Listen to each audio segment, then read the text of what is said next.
Welcome back to our channel, kung saan tinatalakay natin ang pinakabago at pinakaimportanteng balita tungkol sa modernisasyon ng ating sandatahang lakas. Mga kababayan, may bagong mainit na balita pagdating sa Philippine Navy Modernization Program.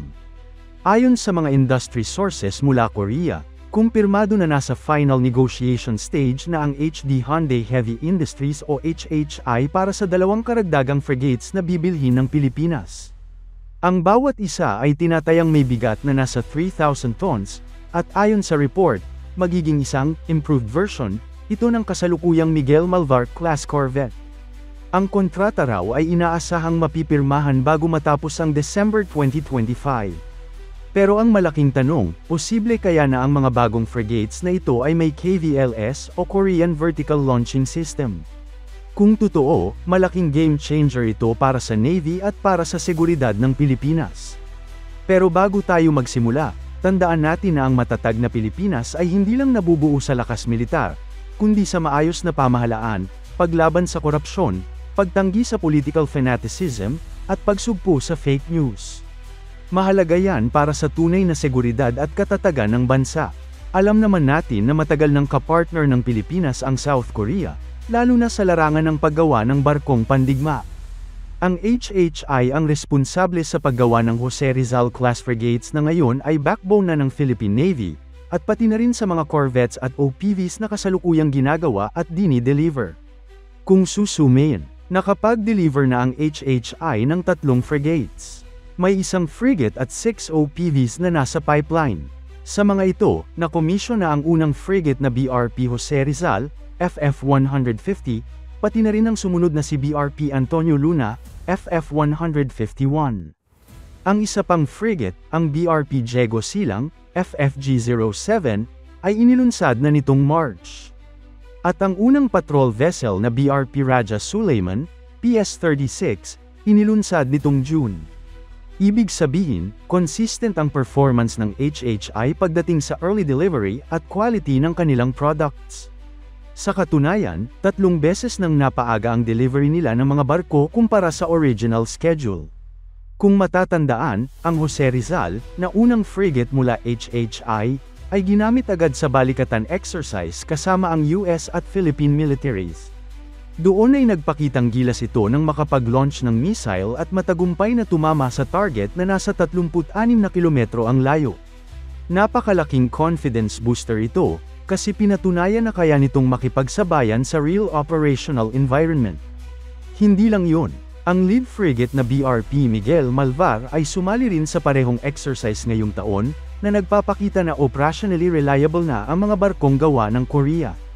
Ano ang pwedeng asahan sa 2 bagong frigates? Ngayon, pag-usapan natin ang posibleng itsura at capability ng mga additional frigates.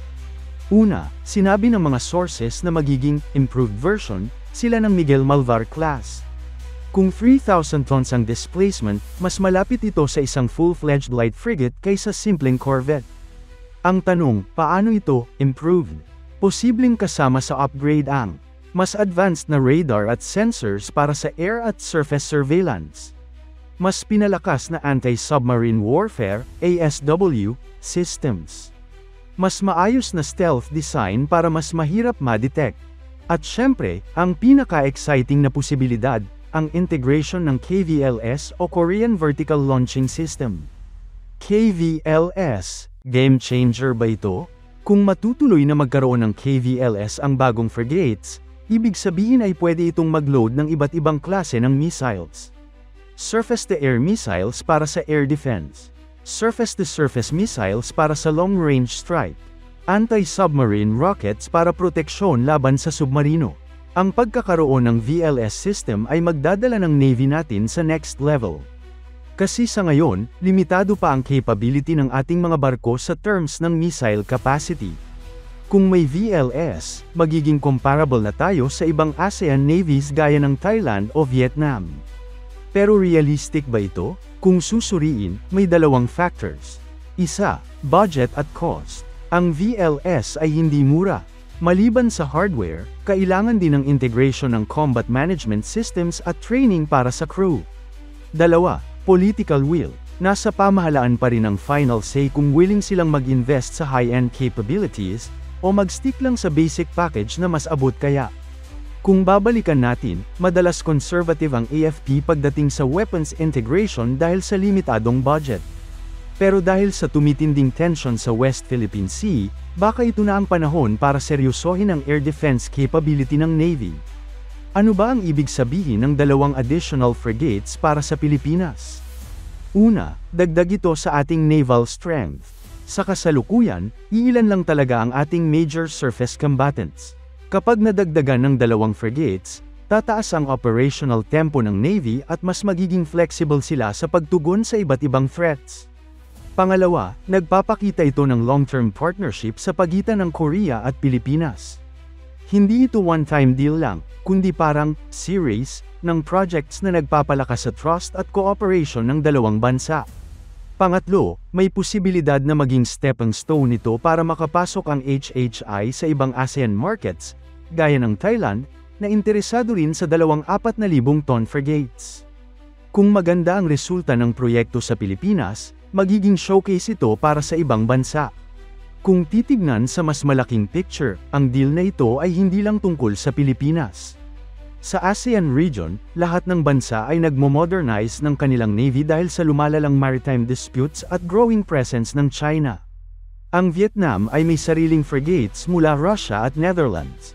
Ang Malaysia ay nag-invest sa littoral combat ships. Ang Thailand naman ay naghahanda para sa 2 bagong frigates. Kung ang Pilipinas ay makakakuha ng advanced frigates mula Korea na may modern weapon system, magpapakita ito na handa tayong makipagsabayan at protektahan ang ating maritime interests. Isa pa sa mga malaking advantage ng HHI ay ang kanilang early delivery capability. 3 beses na nila itong napatunayan. Ibig sabihin, may chance na ma-deliver ang mga bagong frigates bago pa ang scheduled timeline. Kung totoo ito, malaking tulong para sa Navy dahil mas maagang ma-deploy ang bagong assets. Ayon sa ilang defense analysts, malaking factor kung paano tinanggap ng Philippine Navy ang unang batch ng frigates.